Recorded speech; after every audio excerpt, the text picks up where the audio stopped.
people should fucking stop complaining. Right. People should figure out who the fuck they are. Good call. People should not listen to America propaganda of fixing the shit they suck at. They should be tripling down on what they're good at. They should be competent in certain areas, but you're not gonna become Beyonce or, you know, like your bone structure is a certain way. Like you're not gonna solve everything. Your IQ can get a little bit better, but don't worry about the incremental. Figure out what you fucking puts you on fire and you're halfway decent at. If you're lucky enough right now to be listening and you're good at what you like, become tunnel fucking vision. Because there's way too many voices telling you what and how. And here's the other thing, and this is the big one, John, because you have a humongous audience. The biggest thing that I've seen dividends from, have the conversation with the person that's holding you back. The reason most people who are listening right now are not doing that thing is they're worried about the opinion of somebody, usually their mother, usually their father.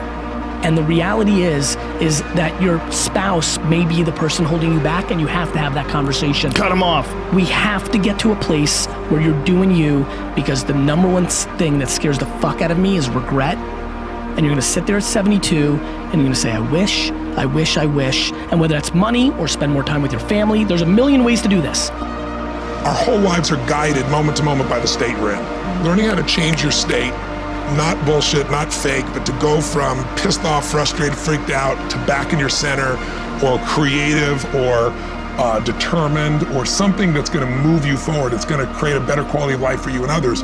That's a critical skill set. So moment to moment, our life's controlled by our states. Yep. You know, if you're in an angry state, you're gonna respond differently than if you're feeling playful.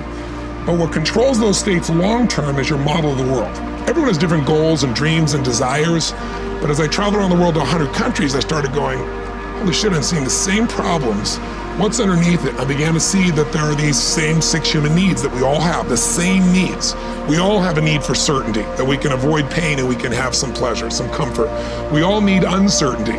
We need variety, or we feel dead inside. If you're totally certain, you're bored. If you have total variety, you're like freak out. And it's not a balance. It's learning which of these you need more as a person. Everyone's developed a different set of values in that area. The need for significance, to feel unique, special, important, the need to feel loved, the need to grow, and the need to contribute. Some people value certainty at the top of their list. That's their center of their target. I don't want to do anything unless I know it's going to work. I don't want to do anything unless it's the same. If you change anything, they freak out. If you're driven by love first, you want certainty too, but love is higher, you're going to behave very differently than if you're driven by significance. I have to be the one.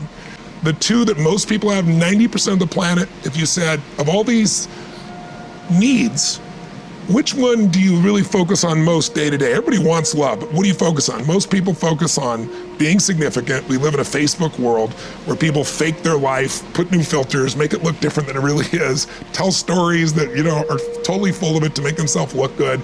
Because we live in this kind of false world where significance is more important than love. Right. And it separates us.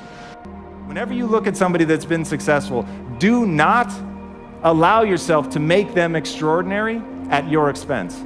You're capable of whatever it is that they're capable of. But it comes down to the mental constructs that you're going to have to build and leverage in your own mind in order to do something great. So I switched my self-esteem from being right and being smart to being the learner who was always willing to admit that he was wrong, identify the right answer, give credit to the person who thought of it, and put more energy behind it than anyone else. And that became my driver. People getting ready to go to jobs that they don't like, jobs that are making them sick. What is it that you could love doing 7 days a week that'll bring a smile to your face? You've got to start saying yes to your life. You've got to start saying yes to your dreams, yes to your unfolding future, yes to your potential. You know, every year I used to say, this is my year. But ladies and gentlemen, one good year won't be enough for me. How many of you can use a good decade? Raise your hands, please. Fantastic. All right, now, here's what I want to do. I want to share with you how you can begin to make this your decade. How many of you know within yourself, if you ask yourself the question, have I done all that I'm capable of doing or being and living up to my potential? How many of you have to really answer, no, I have not done all that I can do? Raise your hands, please. Okay, very good. Now, here's what we know. That people don't do what they know in life, but what they do is they operate within the context of the vision they have of themselves. So what I want to share with you is how to begin to get a larger vision of yourself and how to begin to make this your decade. Because in order to do that, it's going to be very challenging. It's going to require a lot of work on your part, an ongoing process of personal and professional self-mastery. And it's going to require that you begin to see yourself worthy of the requirements in terms of effort, in terms of commitment, in terms of action, in terms of preparation, or whatever it is that you need to do in order to take your life where you want to take it. So one of the first things I ask you to do is I want you to look at your life right now and think about something that's important to you, something that gives your life a sense of value. Think about something that you'd like to have, or something you'd like to create for you or your family or for society. I want you to hold this thought in mind. Now, one of the first things I want you to do is don't worry about the inner conversation that you're going to have. Don't worry about how you're going to do it. That's going to come. You're going to develop a plan of action. You will find the way. You'll become the kind of person that can attract the people, the resources, and everything you need in order to make that become reality. But I want you to be mindful of your inner conversation. I remember once I was sitting in an audience, and Zig Ziglar, who I consider one of the greatest motivational speakers on the planet, he was giving a speech, and I was out in the audience, and I saw him going back and forth, and within myself I said, I'd like to do that. I can do that. And I leaned over to the guy next to me. I said, how much do they pay him to do that? And he said, $5,000. I said, I know I can do that. And I admired him.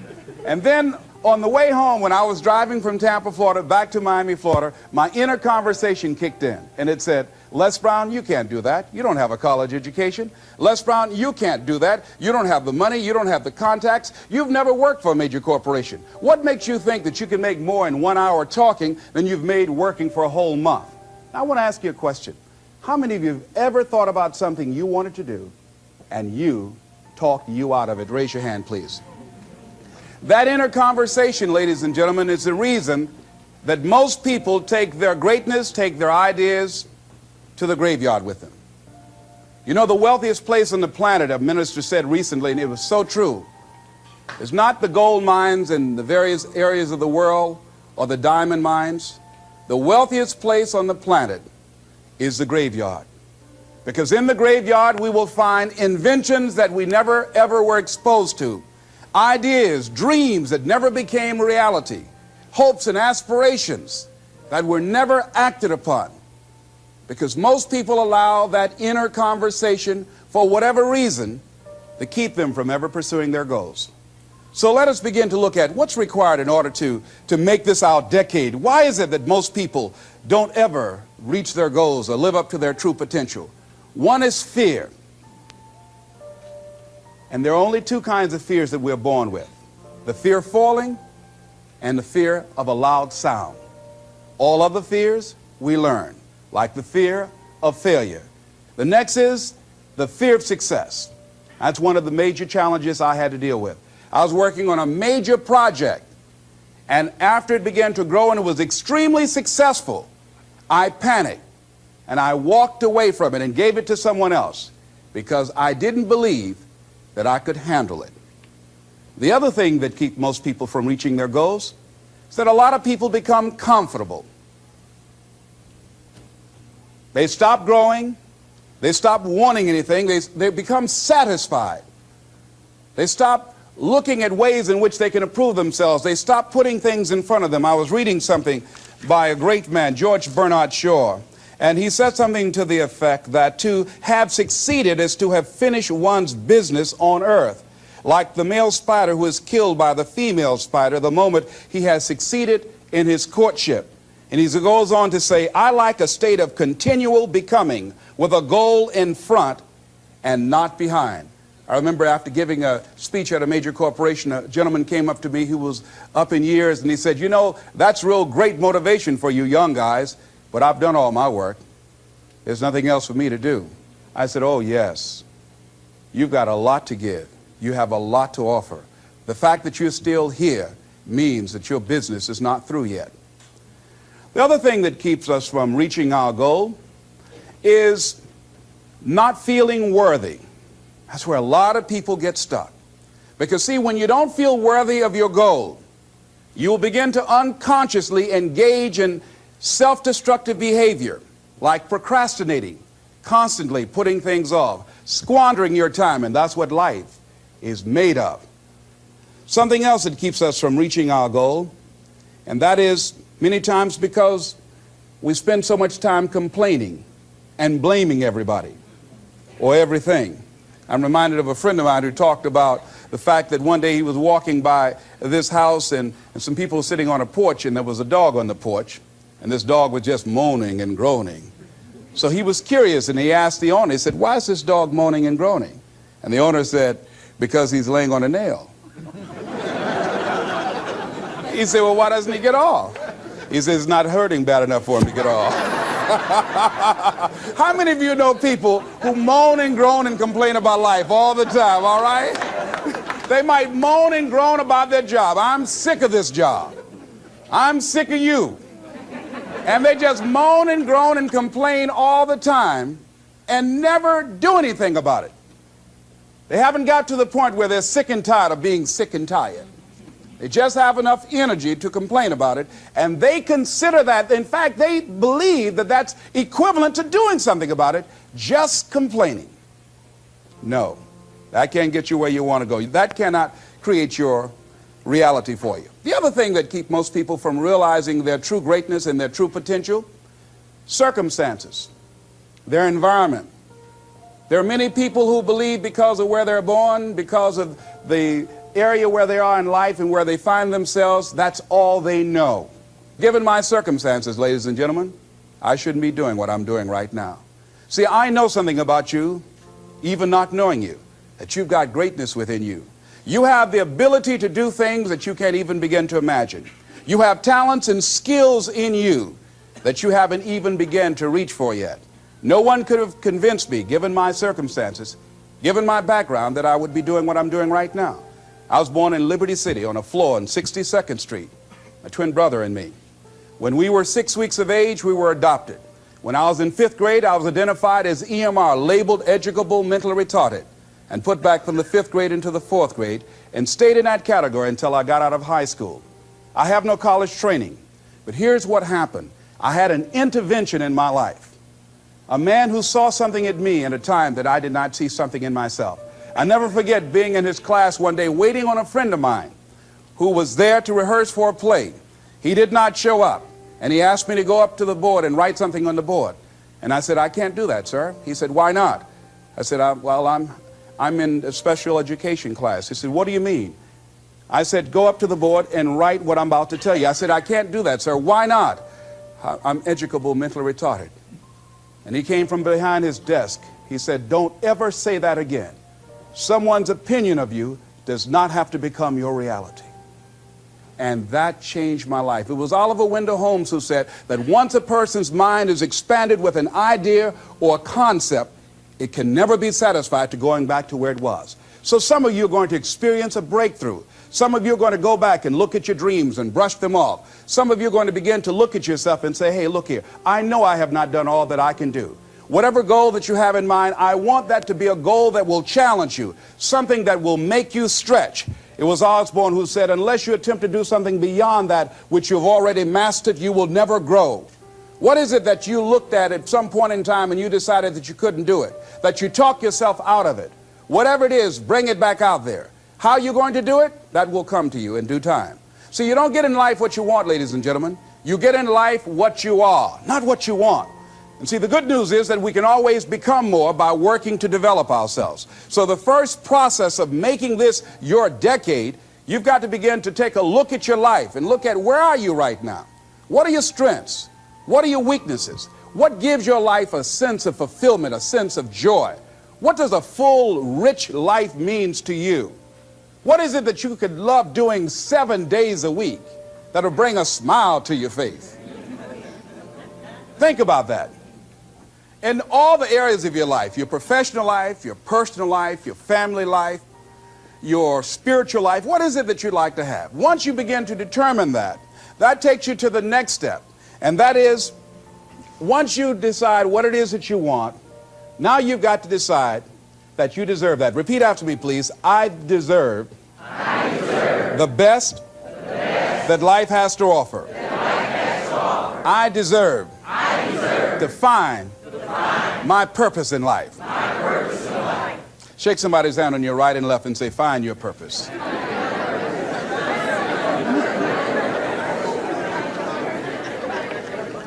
Do you know by actively pursuing your purpose, it could perhaps extend your life?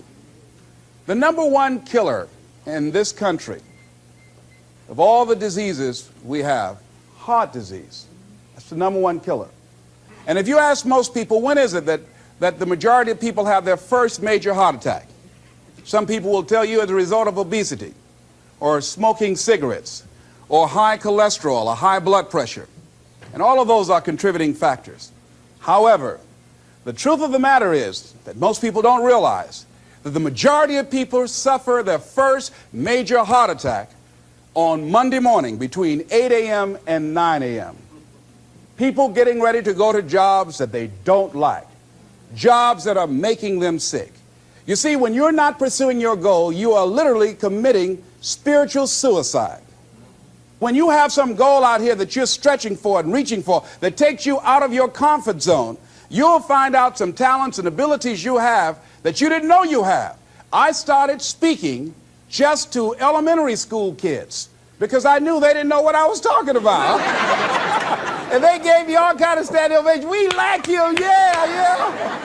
Then I graduated up to junior high school and then to senior high school and then to various community groups and church groups and civic associations and then to colleges and to businesses. Now I'm traveling across the country and then traveling nationally and internationally. But I never would have discovered what I'm able to do right now if I wasn't willing to take a chance. And you've got to be willing to do that. You've got to believe in yourself. I was doing work for a major corporation and they were having a major downsizing. It's just another terminology for major firings.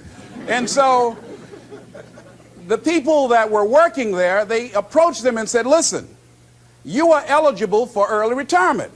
We will give you a buyout package of $300,000 if you take it within this time frame. However, after this time frame, when we have the downsizing, you might be among the people cut and you will lose all of the benefits that we're talking about right now, and the most you can get is 2 weeks severance pay. Ladies and gentlemen, only 50% of the people that were eligible took this. Let me tell you something. If I'd been there, I'd have gone to ask for your check. Listen, Marvin told me to get his check. He's home with his mama. What?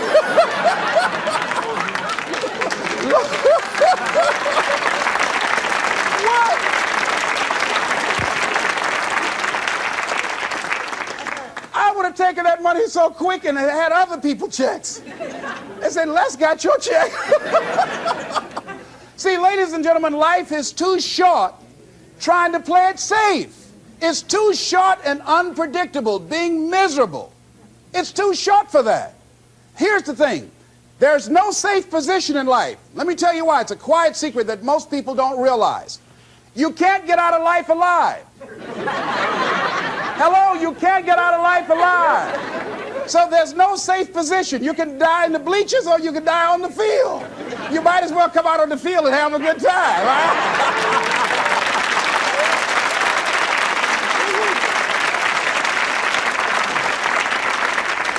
So if you want to make this your decade, you've got to decide to be bold. See, you got to be bold in life.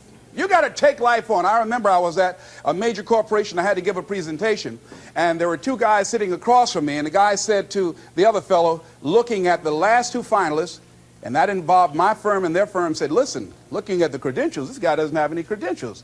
We have an advantage here. We've got 2 PhDs between us. I got up and I went in the bathroom and started talking to myself. I said, Les Brown, what do you care about their 2 PhDs? You have 6 children. And a mama to take care of. And I went in that meeting, and first of all, I went there walking bold, looking good, feeling good, and smelling good, all right?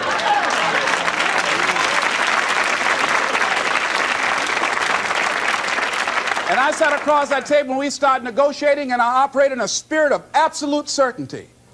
I looked at them as if the only reason that they were born was to give me that contract. They survived 1 out of 9 million sperms to carry out this transaction. And I got the contract. Hello.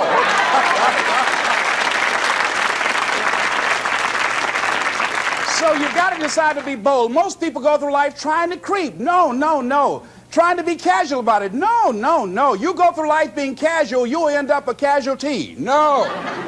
You've got to be bold in life. You've got to take life on. Now here's something else. You must be positive. See, a lot of people, when things don't happen when they want it to happen, they become negative. And they turn out and start projecting a lot of negative energy. No, no. You've got to make a conscious, deliberate, determined effort to be positive. Because see, when you know within yourself things are going to work out for you, when you know within yourself that some way, somehow, you're going to make it, and these are just some of the hoops you've got to flip through in order to get there, it's okay. Have a friend who went to get a job and the people didn't hire him. He was so negative. Well, hey, to hell with you then. Wait a minute. They just don't have a job today. Don't burn your bridges behind you. Don't talk about the guy's mama. Come on. All right. Okay. Now, here's the last thing.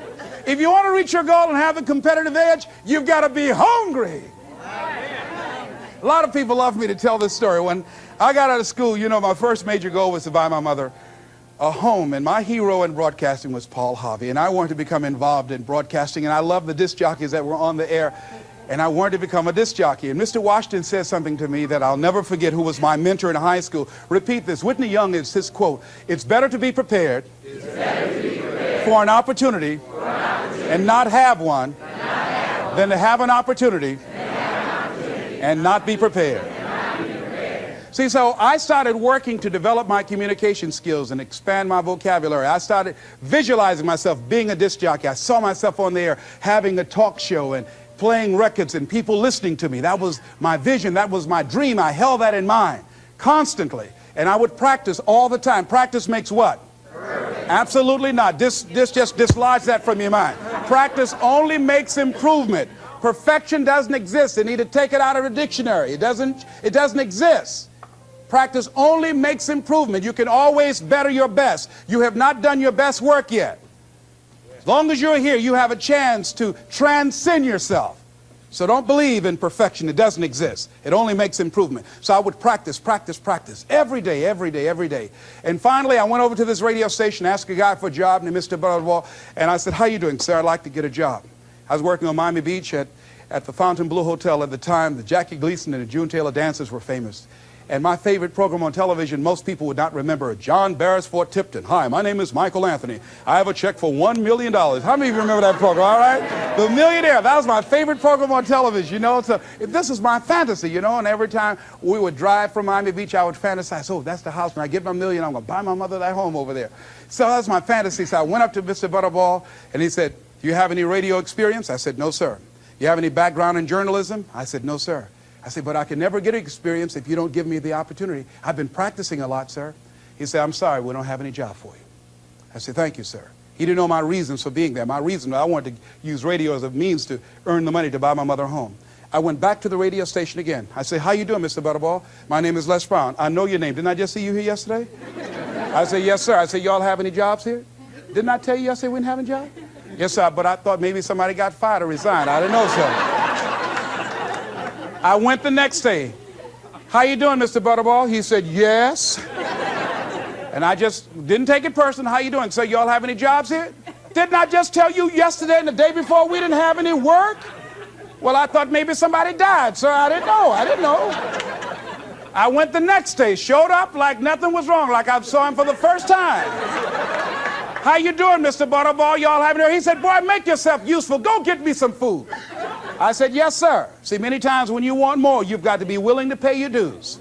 So I became their errand boy. I would get their lunch and their dinner and all kind of food for them. After a while, I would take the food to them in the control room, and I would not leave until they would ask me to, and I'd watch them working the controls, and I'd memorize their hand movements. And pretty soon, they would trust me with their cars to go pick up entertainers that came into town, entertainers like Sam Cooke, Dinah Ross and the Supremes, the Four Tops and the Temptations. I would drive them all over Miami Beach in the disc jockeys' cars. I didn't have any driver's license, but I was driving like I had some.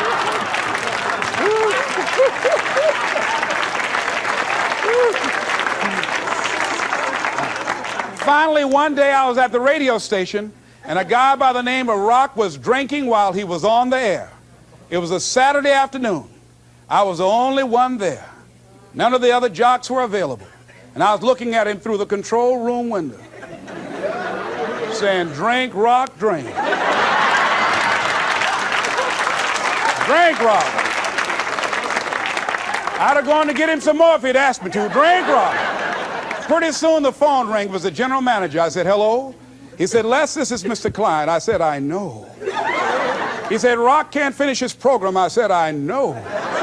He said, would you call one of the other DJs to come in? I said, yes, sir. I hung the phone up. I said, now he must think I'm crazy. I called my mom and my girlfriend Cassandra. I said, y'all come out on the front porch and turn up the radio. I'm about to come on the air.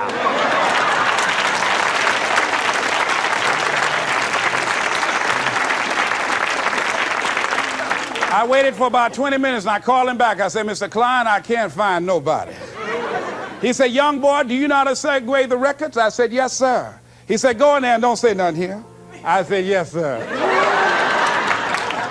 I couldn't wait to get behind those controls. I put the headphones on. I said, look out, this is me, LB, Triple P, Les Brown, your platter playing Papa. There were none before me and there will be none after me. Therefore, that makes me the one and only. Young and single and love to mingle, certified, bona fide, indubitably qualified to bring you satisfaction, whole lot of action. Look out, baby, I'm your love man. I was hungry.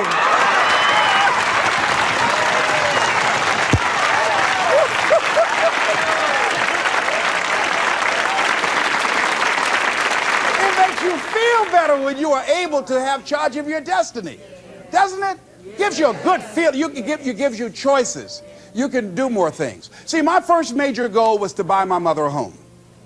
I feel like Abraham Lincoln, who said, all that I am and all that I ever hope to be, I owe to my mother. And I said to my mama one day, I said, Mama, when I become a man, I'm going to buy you a home. And you won't have to go to work every day. You won't have to work. You just sit down, Mama. She was getting up, getting dressed to go to M&M cafeteria. I was just following her around. I said, watch, Mama. One day you won't have to leave here to go to work no more. It's raining outside. You won't have to go to work in the rain. You just do what you want to do. Like stay home and fix me sweet potato pie. My mama fixed the kind of sweet potato pie you can't eat with your shoes on. You have to take your shoes off so you can wiggle your toes, all right? But that was my dream. That was my passion. I saw that, and that drove me. That was my reason for being. So one of the things, in order to make this your decade, in order to reach your goals, you've got to find some reasons that make you strong, some reasons that will make you hang in there when times get rough, because they're going to get rough. It's going to be very challenging. Whenever you decide that you want to grow, whenever you decide that you want to go to another level, all hell will break loose. Everything that will happen, rather that can happen, will happen, and at the worst possible moment. They call it Murphy's Law.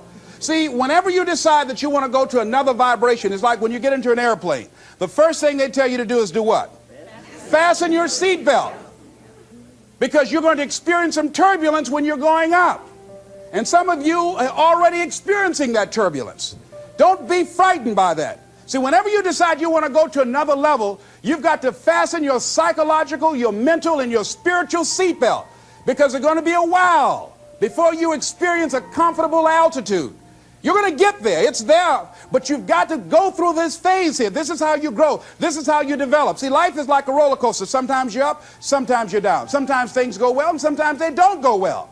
But in the down moments, that's when you discover who you are. During the down moments, see, in this prosperous time, you put it in your pocket. In the lean times, you put it in your heart. And that's when you discover who you are.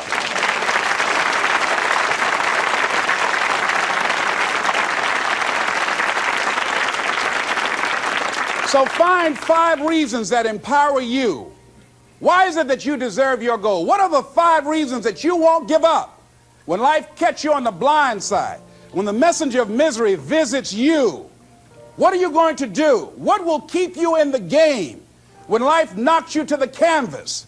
See, the Buster Douglas that fought in the last fight was not the Buster Douglas that fought Mike Tyson. See, the Buster Douglas that got knocked down while fighting Mike Tyson had gotten out of an alcohol recovery center. His mother had died. His wife was ill with a terminal illness. He was considered a nothing, a bum.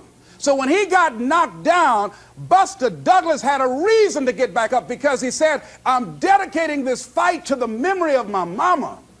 But when he fought the last fight that he had, and he got knocked down, and he had a guaranteed $24 million in his pocket, whether he got up or not. He just said, hurry up and count me out.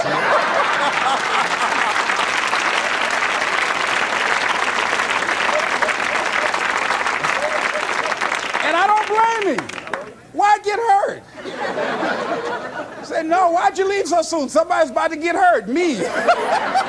So you've got to have some reasons that when life knocks you down, and it's going to. Hello, it's going to knock you down. When people disappoint you, and that's going to happen. When they betray you, and that's going to happen. When they lie to you, and that's going to happen. When they say, oh, you can count on me, and they won't show up, and that's going to happen. When you want to throw in the towel and give up yourself, and that's going to happen. When life collapses on you and catch you on the blind side, and drop you to your knees and start choking you. You got a dream? No, I ain't got no dream. And that's going to happen. What reason can you remember that you can call on, that you can reach on, that can make you get back up? Find that reason. Because when life had knocked me down, I said, life, I'm doing this because I want to make my mama proud of me. I'm doing this because I want my children to have a better life than what I have. I'm doing this because all my life I've been told I'd be a loser, that I wouldn't make it. All my life I heard people say, maybe take them back to the welfare department. I'm doing this to make them alive. I believe, like Frank Sinatra, he said, the best revenge in life is massive success. I'm doing this so I can become massively successful. And with that kind of courage, with that kind of affirmation and reason to empower me, I got a saying that when life knocks you down, try and land on your back, because if you can look up, you can get up. All right?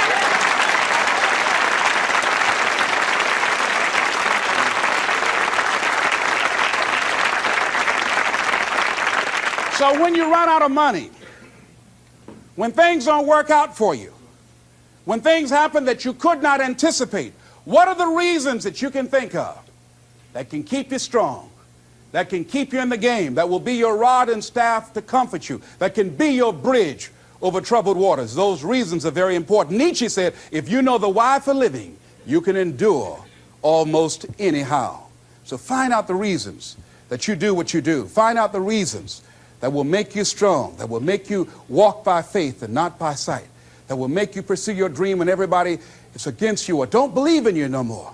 And let me tell you something, that's a lonely feeling. It's a lonely feeling, particularly people that you're doing it for, or people that stand to benefit the most, or people who should be the #1 members in the encouragement club, but they end up saying, you can't do it, and they become members of the discouragement club. Oh, it hurts very badly. I know what that's like. Have people that you love close to you that look at you with that look and say, why don't you try something else? Why don't you give up? I said, but this is my life. I have got to do this. Les, you had a good job at Sears. That man like you. Mama, I can't go back to Sears. I got to be my own boss. I can't do that. I mean, you know, it's ladies and gentlemen, you know, when you work on a job that's dead end, you can see the ceiling already. It's like going in the middle of a movie. And after you've seen the movie, sitting back through that over again, there's something missing. You know the hero's not going to die. You know what the outcome is already. And so that's why a lot of people, a lady was telling me, she said when she went to work, it felt like a refrigerator fell on her shoulder as soon as she stepped in. Because she knew she'd gone as far as she could go. See, they're paying her just enough to keep her from quitting, and she's worked just hard enough just to keep from getting fired. How many of you know people like that? Raise your hand. The ones of you didn't raise your hand, you the one. I'll just tease it, all right? Here's something else. Make a commitment to be happy. See, you know, I have you laughing a lot. See, life is too short going through it looking homely, tired, and ugly. Sometimes we take life too seriously. Oh, no. Make a commitment to be happy. Find little things just to get tickled about and laugh. Find ways to be happy in the moment. A lot of people say, well, I'll be happy when I pay off all my bills. No. I'll be happy when I get my divorce. Oh, no. I'll be happy with the children gone. Oh, no. You want to be happy now. See, there are no guarantees. No one say you're going to be here 2, 3, or 4 years from now. So you want to be happy right now, in the moment. Repeat after me. I must make a commitment. I must make a commitment. To be happy. To be happy. Right now. Right now. Right now. Right now. Is all I got. All I got. Shake somebody's hand on your right and left and say, you deserve to be happy.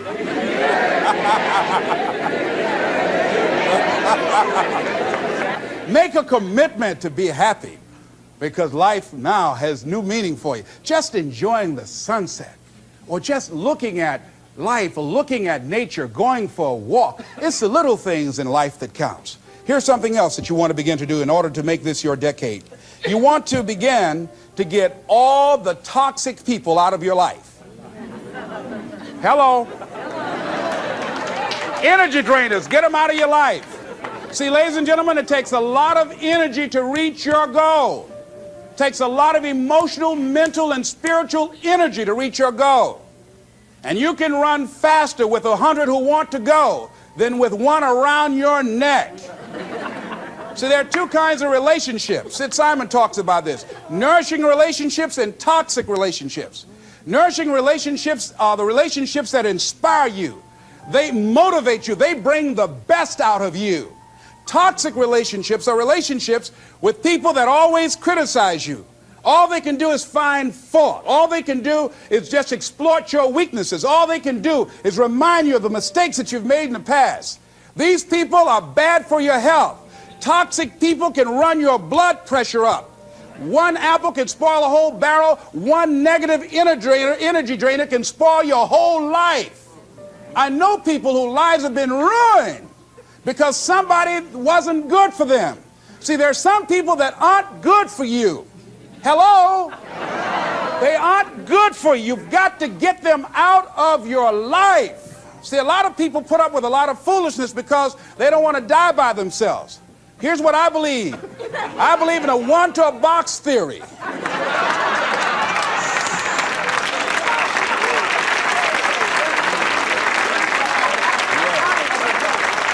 Ask this question of yourself. Make a list of who you communicate with most and ask yourself the question, what kind of person am I becoming because of this relationship? Is it helping me to grow mentally and emotionally and spiritually? Am I becoming a better person because of this relationship? Do they bring out the best in me? Do they inspire me? Do they encourage me to develop my greatness? Do they make me stretch? So you got to look at the people in your life and find out, what kind of person are you becoming because of that relationship? My mother used to say, birds of a feather flock together. You run around with losers, you will end up a loser. Unconsciously. Unconsciously, you will pick up their ways, you'll pick up their habits, you'll pick up, most importantly, their attitude about life. If you're around cynical, negative people all the time, you will become cynical and negative. So you got to watch yourself. Many of us are living out the lives of other people, living out their conclusions, living out of their consciousness. The other thing is that you begin to looking at your life and looking at what it is that you want to achieve. Another crucial thing that you must do is align yourself with powerful people. Align yourself with people that can encourage you, people that can empower you, people that you can learn from, people that you can grow from. That's very important. See, if you have people around you that can contribute to your growth. When I wanted to become a speaker, I joined the National Speakers Association. I wanted to be around the Dr. Norman Vincent Peales, the Zig Ziglars, the Dwayne Dyers. I wanted to be around people that were doing what I wanted to do. I wanted to learn from them. And you want to do that too. You want to align yourself with people who think like you, people who dream like you, people who want more out of life, people that are stretching and searching and seeking some higher ground in life. As opposed to the majority of people. Somebody said, always strive to get on top in life because it's the bottom that's overcrowded. And see, you don't want to be on the bottom. See, it's easy to be on the bottom. It doesn't take any effort to be a loser. It doesn't take any motivation, any drive in order to stay down there on a low level. But it calls on everything in you, ladies and gentlemen. You have to harness your will to say, I'm going to challenge myself. Sometimes I have to pull myself out of bed and say, come on, Les. Things I know I should do, I don't do. Things I shouldn't do, I do. I found that the biggest enemy you have to deal with is yourself. There's an old African proverb that says, if there's no enemy within, the enemy outside can do us no harm. So think about that.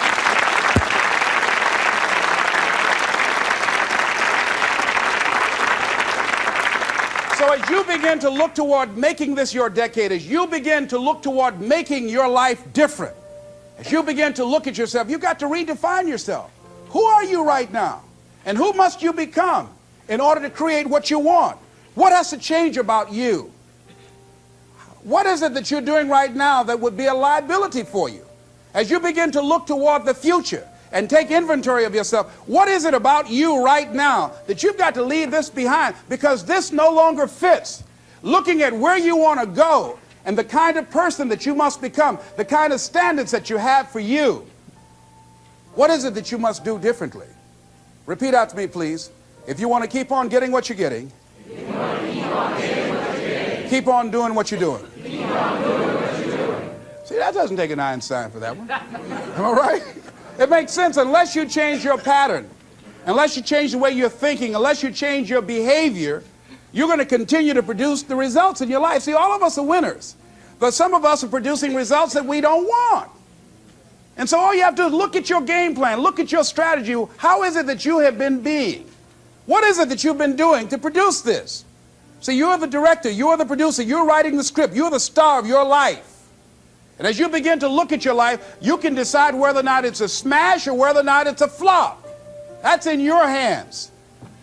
Look at your life, look at where you want to go. Don't worry about your circumstances. Don't worry about your age. I have a friend who's up in age, over 70, and she wanted to build a multi-million-dollar complex. The name is Dr. Johnny Coleman. Lenders and bankers say, you can't do that, you're too old. She ignored them. That building now stands, ladies and gentlemen, a multi-million-dollar structure. But there are a lot of people who would have listened to that. There are a lot of people that would not have even gotten to that point. They would have talked themselves out of even going down to the bank to ask for it, because they've already said no to themselves. See, it's time now. If you want to make this your decade, you've got to start saying yes to your life. You've got to start saying yes to your dreams, yes to your unfolding future, yes to your potential, as opposed to saying no. See, 87% of our self-talk is negative.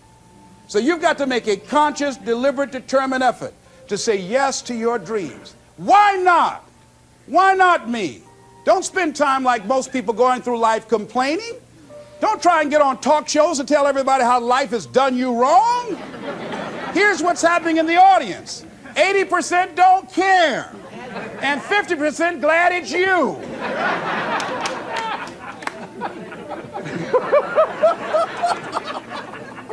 All right? So when you know that, you don't go around crying, oh, you know what they did to me? Who cares? Get away from me before they come back.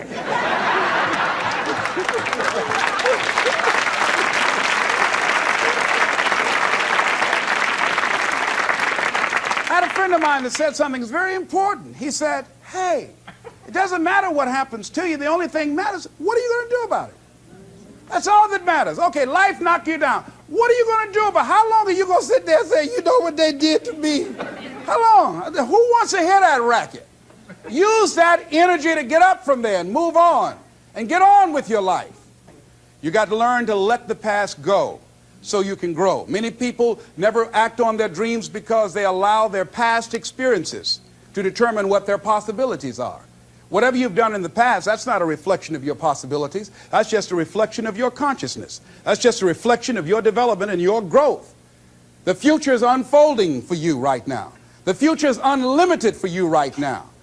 No one knows where you can go. No one knows what you're capable of or what's possible for you. You don't even know that. I had no idea, ladies and gentlemen. No one could have convinced me that I was able to do this. I never forget, I was speaking in Detroit, and a high school friend of mine saw me afterwards, and he was backstage. He said, I can't believe it's the same person. And I thought for a moment, and I said, it's not. The person you know, he's gone. He doesn't live here anymore. We have the power to change our personal history, changing the direction of our lives, changing our thoughts, changing where we want to go, exploring new horizons. So as you begin to look at this decade and affirming that this is your decade, as you set goals that will make you stretch, that will bring out the best in you, as you begin to remove the negative, toxic people from your life, as you decide to take some chances in life, and that's one of the things that's very important. Viscard said, if you're not willing to risk, you cannot grow. And if you cannot grow, you cannot become your best. And if you cannot become your best, you cannot be happy. And if you can't be happy, then what else is there? I'll never forget when I reach my first major goal of buying my mother that home. I never forget what it was like, and you're going to have this experience when you reach some major goal. When I drove up to the house and I got out and I gave Mama the key, and I said, Mama, this is for you. I'll never forget the look on her face. She said, oh my God, no one could have convinced me when I adopted y'all that this would happen. She said, oh, thank you. She said, and you caused me so many damn problems.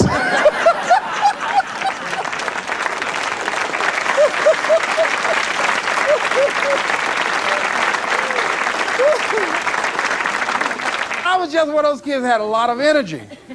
But no one knew what I was going to become. It was a great philosopher, Goethe. He says, look at a man the way that he is, he only becomes worse. But look at him as if he were what he could be, then he becomes what he should be. And what Mr. Washington did was he looked beyond my faults and saw my needs. And he said, I see something in you. And I was there, oh God, I hope he's right. And I want to live up to his expectations. See, no one rises to low expectations. Finally, here's one last thing I'd like to leave with you. If you want to make this your decade, find some cause that you believe in. See, this is my profession, but my greatest joy in life is working with young kids. Every Monday, I fly up to Chicago to work with 600 young kids at Christ Universal Temple Church, working with them to develop a sense of purpose and direction with their lives. We've developed a training program. If they're addicted to drugs or alcohol, we help them to get into a permanent recovery program. If they're not, we help them to develop a vision of themselves where drugs and alcohol does not fit. I love it when I go into the Cook County Jail and see the look on these young men's faces, the anger and the self-hatred. And then when we leave there, see the difference in them as we begin to touch a spark in them as Mr. Washington touched in me. And you cannot put a dollar price on that. That's my reason for being. What is it that you would like to give the planet? What is it that you'd like to leave here? See, someone paid a price for us to be here. I believe that we live in the greatest country in the world that gives us an opportunity to make a difference in life. We are blessed to have been dropped off on this part of the planet. A friend of mine was in Manila and saw a bumper sticker that said, Yankee, go home and take me with you. So as you begin to look at your life, decide, what kind of legacy do I want to leave? What kind of statement do you want to make with your life? What 3 things you want said when you die? What contribution do you want to make? I don't know what you want to do. I don't know what you want to achieve with your life. Here's what I know about you, and about you, and about you, and about you. That you have greatness within you. That you have things and gifts and talents that you've been bestowed with. That as you work consciously, making a conscious, deliberate, determined effort to cultivate and bring them out and develop a sense of purpose in knowing that your life can make a difference and decide to make and leave a legacy with your life. I say to you that the planet will never be the same again because you showed up. As you begin to look toward the future and affirm that this is your decade, this is what I like to leave with you that I'm known by. It's become my motto. And it says simply this: what do you want to do? My goal is to be the best son that I can be to my mother. My goal is to be the best father that I can be to my children. And my goal is to create a drug-free America, be the best motivator that I can be. Yes. Whatever your goal is, this is what I like to leave with you. It says simply this, that if you want a thing bad enough to go out and fight for it, to work day and night for it, to give up your time, your peace, and your sleep for it, if all that you dream and scheme is about it, and life seems useless and worthless without it, and if you gladly sweat for it and fret for it and plan for it and lose all your terror of the opposition for it, and if you simply go after this thing that you want with all of your capacity, strength and sagacity, faith, hope, and confidence, and stern pertinacity, if neither cold poverty, famish, or gulf, sickness, or pain, or body and brain can keep you away from a thing that you want, if dogged and grim you besiege and beset it, with the help of God you'll get it. This is Mrs. Mamie Brown's baby boy, Leslie Calvin Brown, saying it's been a plum-pleasing pleasure as well as a privilege. Thank y'all here.